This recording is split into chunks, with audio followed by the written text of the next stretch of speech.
지금 평창에서 우리 동계올림픽이 오늘로 폐막을 합니다. 이번에 올림픽을 통해서 여러 가지 많은 감동과 그리고 여러 가지 많은 우리에게 생각을 심어주는 올림픽이었습니다만은 그중에서도 두 가지 아주 인상적인 장면이 있습니다. 첫째는 개막식 날 남북한이 나란히 함께 한반도 길을 들고 입장하던 그 순간, 그 장면은 참 머릿속에 오랫동안 잊혀지지 않을 명장면 중에 하나입니다. 또 하나는 우리 남북한 아이스 하키 선수팀이 하나가 돼서 같은 유니폼을 입고 같이 지금 경기를 하는 그 모습, 그것은 전 세계 사람들에게 어떤 메시지를 던져주었느냐면 우리는 하나다. 적어도 전 세계 사람들에게 우리가 지금 남한과 북한으로 서로가 갈라져서 서로 이념과 어떤 정치적인 갈등 속에서 우리가 지금 살고 있지만은 적어도 우리는 하나다. We are one Korea. 여러분, 외국에 나가서 당신 어디서 오셨어요? 그러면 코리아에서 왔습니다. 그러면 또 한마디 묻습니다. 사우스 코리아입니까? 노스 코리아입니까? 남한에서 오셨습니까? 북한에서 오셨습니까? 그 질문을 받을 때마다 참 마음속에 묘한 그런 느낌이 들어요. 이게 지금 우리가 선택해서 지금 갈라진 그 38선이 아니잖아요. 우리 민족이 서로 으르렁대서 우리 스스로가 서로 헤어져서 살자, 그렇게 해서 생긴 게 아니잖아요. 그런데 그런 속에서 우리가 지금 반백년을 지금 지내고 있습니다만은 이번 올림픽을 통해서 적어도 우리는 전 세계 앞에 그 메시지를 던지는 거예요. 우리는 하나다. 또 하나 여러 가지 많은 감동적인 스포츠 장면의 게임, 그런 모습들이 있습니다만은 그 중에서도 인상적인 것 중에 하나가 스켈레톤이라고 하는 이 경기. 그 이름의 뜻을 기억하면 굉장히 섬찟합니다. 그 스켈레톤이라고 하는 영어 단어의 뜻은 해골입니다. 근데 그 이름을 가지고 있는 것처럼 경기도 무섭게 해요. 머리를 밑으로 하고, 그리고 썰매 같은 것을 타고, 그 거리가 보통 한 1.4km 정도 되거든요. 그래서 경사가 약 한 11에서 13%의 그런 경사진 그 거리를 이분들이 그냥 내려오는 것이 아니라 거기에 커브길이 12개에서 22개를 만들어 놓는데 내려올 때의 그 속도가 평균 140km입니다. 말 그대로 눈 깜빡한 시간에 사람이 머리를 거꾸로 하고 그렇게 해서 이제 내려오는데, 그 스켈레톤, 그 경기에서 우리 한국 남자가 아시아뿐만이 아니라 한국 역사상 최초의 금메달을 딴 선수가 있습니다. 그 사람의 이름이 뭐죠? 몰라도 괜찮아요. 하여튼 메달 땄다는 거가 중요하니까. 근데 그 윤성빈 선수가 그 메달을 목에 걸고 인터뷰를 하면서 너무 감동적인 이야기를 해요. 뭐라고 이야기하느냐면, 나는 거기서 달려올 때 어머니를 업고 달렸습니다. 여러분, 그렇다고 그 선수가 엄마를 업고 거기서 그 속도감 시속 130, 40으로 달려온 건 아니잖아요. 그 선수의 마음속에 누가 있었어요? 엄마가 있었단 말이에요. 나 혼자 달린 것이 아니라, 나 혼자 이 게임을 한 것이 아니라 내가 엄마와 함께 했습니다. 근데 그 선수의 그 배경을 보니까 그 엄마가 홀어머니예요.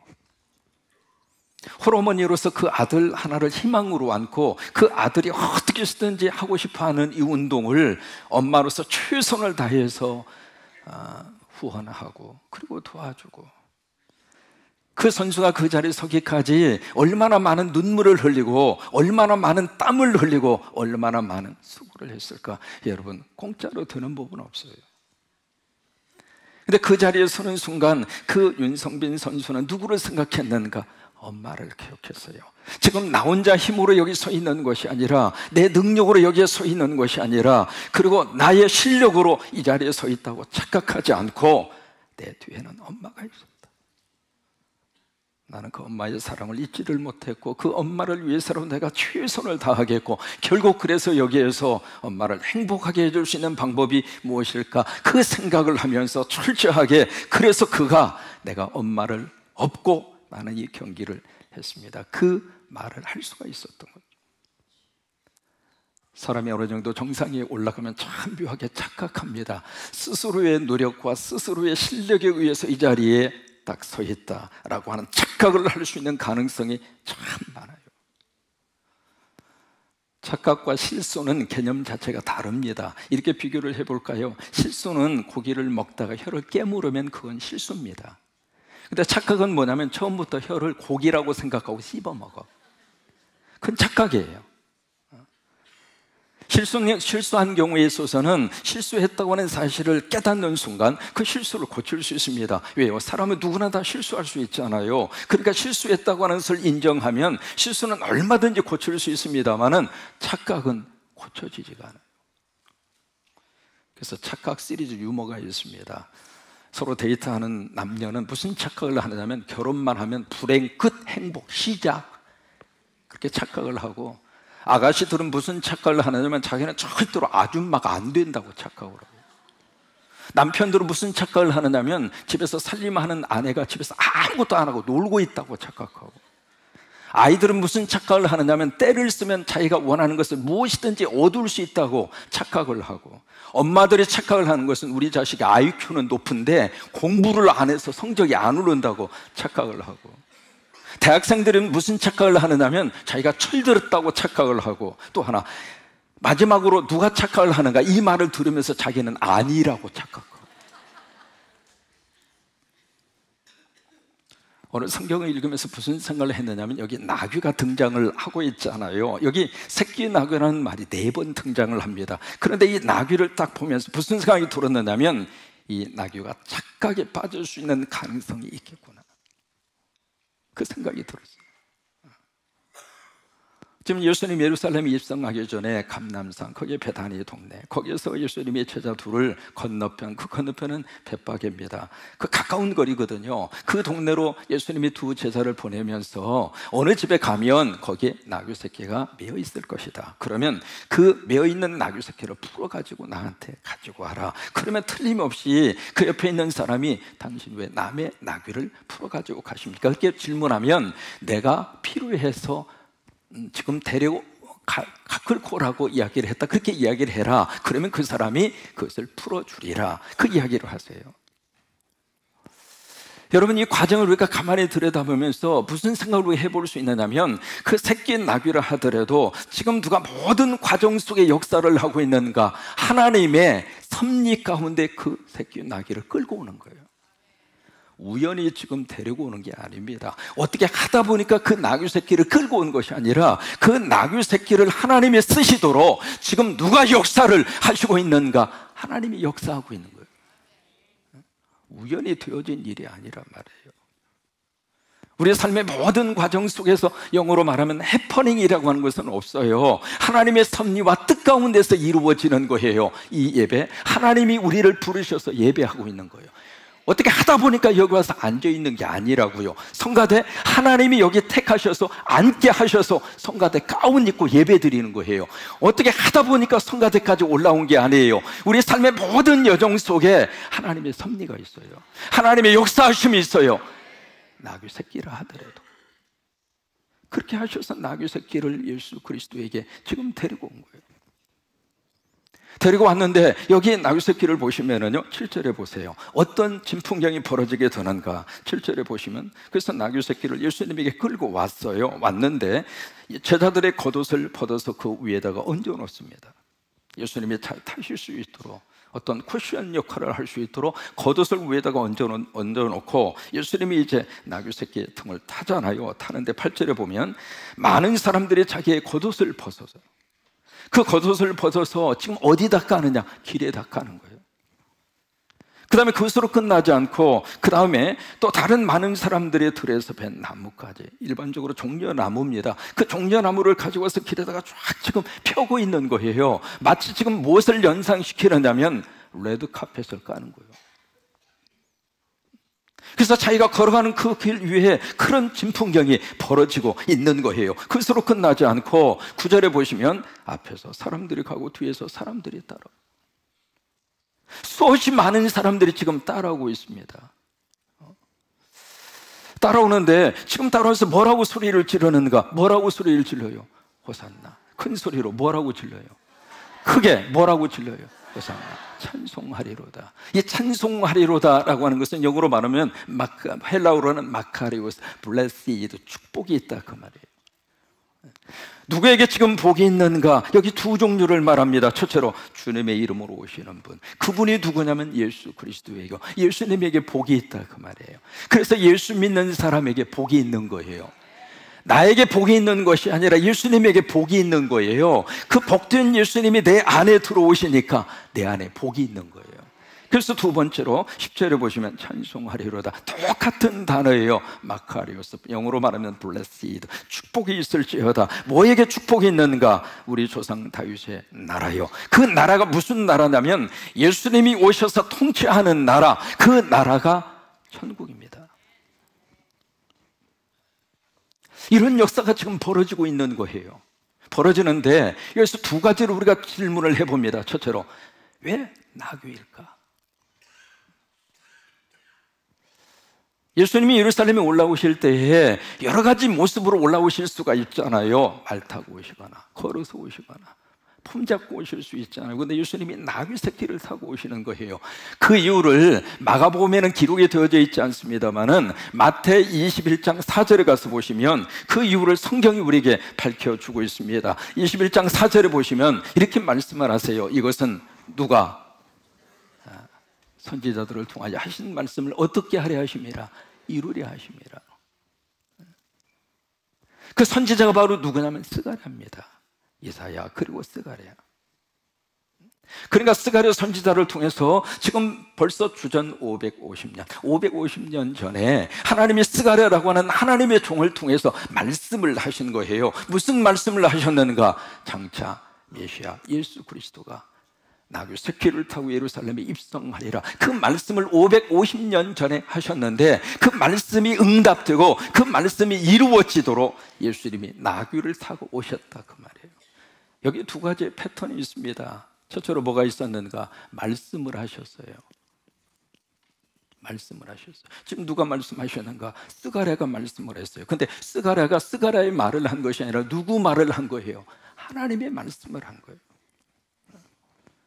우리가 지금 새벽에 스가랴를 만나고 있습니다만은 스가랴라고 하는 이 성경의 전체 서브젝트 주제가 바로 리커버리, 회복이에요. 70년 만에 노예 상태에서 고향으로 딱 돌아왔는데 아무것도 남아있는 게 없어요. 말 그대로 황폐해요. 뭐가 의지할 만한 것이 아무것도 없어요. 그런 속에서 하나님이 스가랴를 통하여 나를 통하여 다시 한번 회복하자.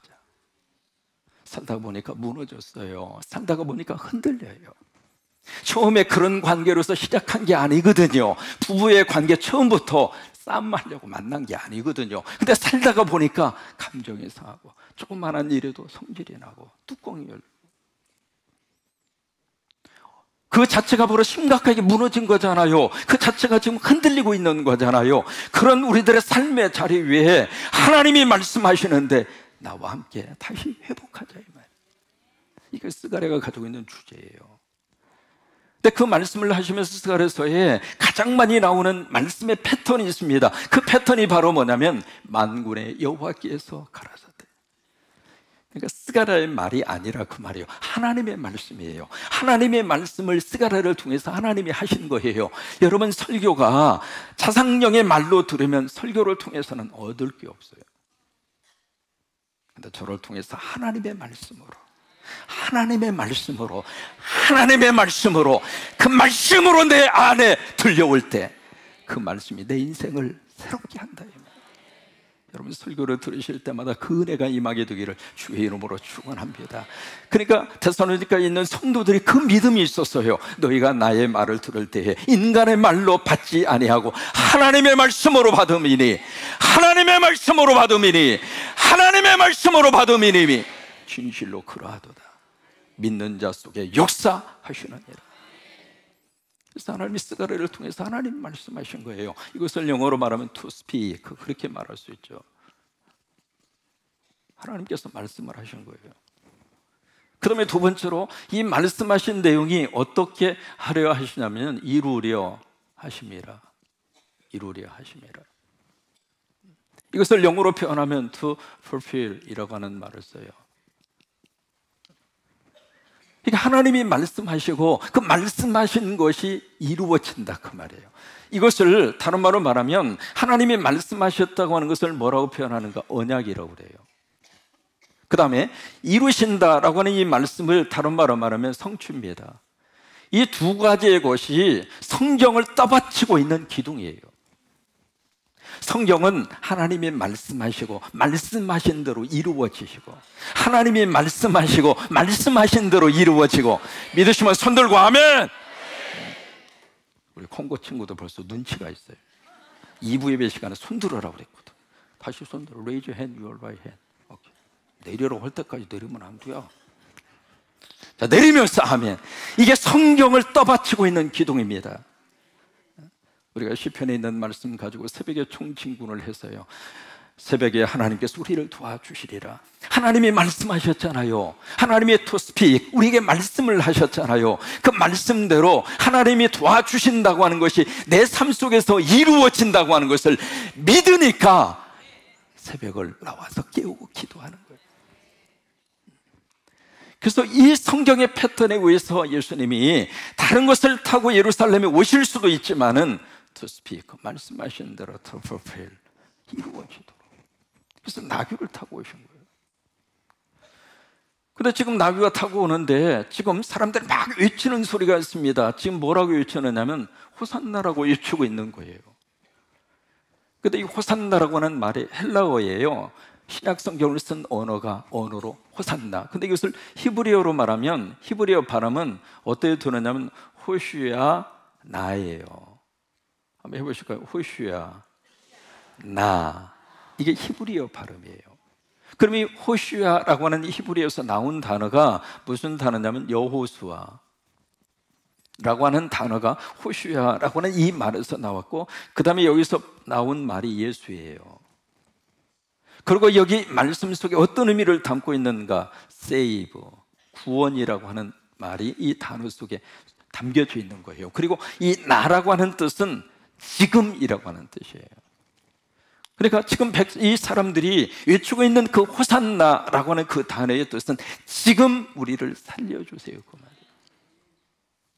살다 보니까 너무 힘들었던 거죠. 살다 보니까 너무 아팠던 거죠. 살다 보니까 지금 어두컴컴한 거예요. 앞으로 뭘 먹고 살까? 군산 경제가 앞으로 어떻게 될까? 여러 가지 많은 불안 요소들이 삶의 자리 위에 끊임없이 일어나잖아요. 근데 그런 속에서 예루살렘에 살던 그 백성들도 지금 예수님을 보면서 막 지금 외치고 있는 거예요. 우리 좀 살려달라고, 우리 좀 구원해달라고. 그러면 여러분, 이 호산나를 지금 누구를 향하여 외치고 있는 거예요? 나귀입니까? 나귀 위에 타고 있는 예수님입니까? 예수님이잖아요. 근데 나귀가 스스로 착각하는 거예요. 야, 이 사람들이 지금 나한테 부르짖는구나. 자기들 살려달라고. 이 많은 사람들이 지금 몰려온 이유가 나 때문에 몰려왔구나. 와, 내가 보통 인기가 보통이 아니구나. 그런 생각을 나귀 스스로가 그런 생각을 하고 있다면 그 나귀가 지금 착각하는 거예요? 안 한 거예요? 착각도 보통 착각이 아니지. 나귀 스스로가 그렇게 만약에 생각을 하면서 그래, 나를 살려달라고 그러니까 내가 좀 앞발을 들어서 좀 내가 손짓을 하면서 갑자기 앞발을 들어요. 사람들이 막 환호성을 지르니까 나도 뭔가 반응을 보여줘. 내 스스로 생각을 해봤어요. 그러지 않았을까? 그래서 만약에 나귀가 착각하고 있다면 그것은 나귀가 지금 제정신이 아니라 그 말이에요. 그런데 우리도 그럴 가능성이 있다 이 말이에요. 여러분, 착각할 수 있는 사람과 가장 착각할 수 있는 가능성이 많은 사람이 목사인 저입니다. 새벽 총진군을 우리 하자고 그러고 어떻게 했더니 한 번만 참여합시다 해서 새벽에도 총진군을 월요일부터 시작을 했잖아요. 했는데 시작하면서 준비하면서 가장 긴장되는 순간이 첫날입니다. 왜냐하면 첫날 잘 분위기가 되어야 이 새벽기도 총진군이 끝까지 가거든요. 근데 첫날부터 좀 힘들면 갈수록 삐그덕거려요. 그래서 첫날 참 기대하기도 하고 얼마나 나오실까. 그래서 기대하는 마음 타고 왔는데 세상에 여기가 꽉 찬 거예요. 아멘도 안 해지. 여기가 꽉 찬 거예요. 그리고 여기만 찬 것이 아니라 4층도 있고. 세상에 그 딱 보는 순간 제가 눈이 2배로 커졌어요. 그래서 순간적으로 야! 사상경에 끝내준다. 그냥 내가 기가 막히게 잘 하는구나. 세상에 내 이름 속에 영자가 들어가더니 요즘에 컬링에 영미야 하니까 그냥 역사가 나타나는 것처럼, 야, 하나님이 기가 막힌 역사를 사상영예를 통해서 하나님이 역사하시는구나. 그래, 내 설교 끝내주지. 그 생각을 하고 있다면 착각한 거예요, 실수한 거예요? 착각한 거지. 그게 아니라 그 말이에요. 제 안에 계시는 성령님이 역사하고 있는 거고, 여러분 한 사람 한 사람 누가 깨웁니까? 일어난다고, 일어나라고 그러는 데서 일어납니까? 그 새벽에 어렵잖아요. 하나님이 깨우신 거예요. 하나님이 깨우셔서, 성령님이 깨우셔서 우리 새벽에 우리 한번 회복해보자. 특히 우리 자녀들이 참 많이 나오고 있습니다. 그래서 어떻게 나와서 엄마가 깨웠어? 엄마가 막 그냥 안 일어나면 혼내서 그랬어요. 그게 아니에요. 스스로가 일어나는 거예요. 스스로가 일어나서 애 때문에 엄마 아빠가 우는 거예요. 그 집안은 참 될성 싶은 집안이에요. 그 마음을 누가 줬는가? 하나님이 주신 거예요. 그러니까 지금 나귀 때문에 사람들이 지금 환호성을 지르고 소리를 지르고 밑에 겉옷을까? 그게 아니라고 하는 거예요. 나귀 위에 있는 예수님 때문에. 여러분, 나 때문에 이루어지는 것이 아닙니다. 내 안에 계시는 성령님 때문에, 여러분 안에 계시는 예수님 때문에. 우리가 예수 믿으면 예수님이 내 안에 계시잖아요. 한번 해보세요. 내 안에 예수님 계신다. 그냥 내 안에 예수님이 계신다는 말이에요. 지금 나귀 위에 예수님이 지금 계시는 것처럼 예수를 딱 믿는 순간 내 안에 주님이 계세요. 그 주님 때문에 하나님이 우리를 관심을 가지시는 것이고, 그 예수님 때문에 하나님 우리를 사랑하시는 것이고, 그 예수님 때문에 우리를 회복시켜 주시고. 미국 신대륙을 발견한 사람 이름이 크리스토퍼 콜럼버스입니다. 영어로는 크리스토퍼 이렇게 쓰거든요. 크리스토퍼 콜럼버스. 이 크리스토퍼라고 하는 이름의 뜻이 아주 인상적입니다. 예수 그리스도를 업고 사는 자, 그게 크리스토퍼입니다. 그래서 처음에 부모님이 그 자식의 이름을 지어주면서 너는 예수님 등에 업고 살아. 그게 내 인생의 축복이야. 그래서 그 이름을 지어준 거예요. 근데 이 사람이 무엇에 지금 눈이 멀었느냐면 황금의 눈이 멀었어요. 그래서 미지의 세계에 그 신대륙을 향하여 지금 출발을 했던 이유 중에 하나도 그 대륙에 가면 금과 은이 엄청나게 있을 것이다. 그걸 찾으러 간 거예요. 그것을 찾기 위해서 목숨을 내던지고 항해를 시작한 거예요. 근데 이 사람이 살면서 다 고민과 갈등 속에 있었어요. 부모님이 지어준 이름대로 살 것인가? 예수님을 없는 자 크리스토퍼로 살 것인가? 아니면 황금을 등에 짊어진 그런 인생을 살 것인가? 막 그렇게 고민하다가 수도원에 가서 기도합니다. 기도하다가 하나님이 음성을 들어요. 그 음성이 뭐냐면 내 이름대로 살아라. 내 이름대로 사는 것이 복이다. 그 음성을 듣고 나서 결단을 합니다. 내가 이제 크리스토퍼로 살리라. 그래서 신앙생활을 참 잘해요. 나중에 이분이 죽으면서 마지막에 그런 고백을 합니다. 내가 내 인생을 살면서 가장 행복했던 순간은 예수 그리스도를 업고 사는 크리스토퍼로 살았던 순간이에요. 그래요. 여러분, 우리 안에 예수 그리스도가 계세요. 내가 하는 것이 아닙니다. 내 힘으로 하는 게 아니에요. 착각하지 마세요. 내 힘과 내 실력으로 가정을 이룩하고 자녀를 양육하고 그렇게 우리들의 삶의 모든 것을 우리가 다 책임지고 사는 것이 아니라 내 안에 계시는 예수님이 나에게 힘을 주시고 능력을 주시고 성령이 우리를 들어 쓰시고, 그래서 우리가 하나님 앞에 쓰임 받으며 회복하며 살 수 있는 거예요.